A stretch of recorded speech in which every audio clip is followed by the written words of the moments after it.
problématique est importante pour le développement de notre pays parce que, comme vous le savez, la question énergétique est une question fondamentale qui est devenue très aiguë depuis que l'on voit que les ressources pétrolières sont en train de s'épuiser et qu'il faut donc des sources d'énergie alternatives.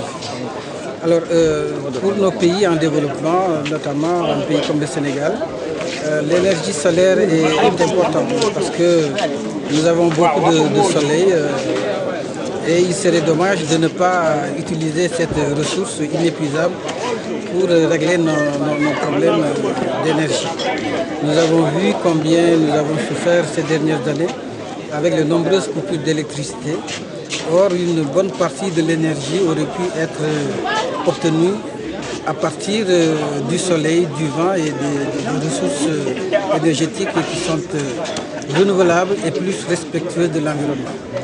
C'est pourquoi donc pour nous, à l'Université de Ziguinchor, cette édition du workshop ou atelier plus simplement est d'une grande importance parce qu'elle permet de faire des échanges d'expériences entre des chercheurs, des enseignants de plusieurs pays, du nord et du sud, et puis que nos étudiants également en profitent pour être plus imprégnés de cette problématique énergétique d'une façon générale, mais aussi de l'utilisation des technologies de l'information et de la communication.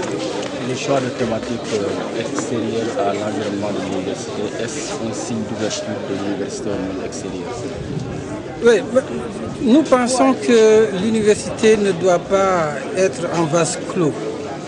C'est fini la période où l'université était la tour d'ivoire, où on cherche, on apporte le savoir, on fait avancer et on le diffuse de manière restreinte.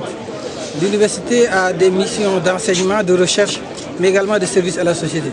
Il faut que l'université soit ouverte sur les problématiques de son environnement. Et en tout cas, au niveau de la jeune université de Ziguinchor, nous voulons véritablement que l'université participe à la résolution des problèmes de développement, des problèmes économiques, des problèmes environnementaux, des problèmes sociaux. Et c'est d'ailleurs pourquoi les autorités ont veillé à faire en sorte que notre conseil d'administration comporte non seulement des universitaires, mais également des représentants des entreprises et des collectivités locales.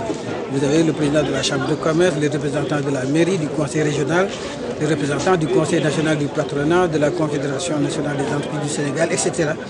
Tout cela participe de l'ouverture de l'université sur les problématiques réelles de développement de notre pays et nous permet aussi d'avoir des formations en phase avec les besoins de notre pays.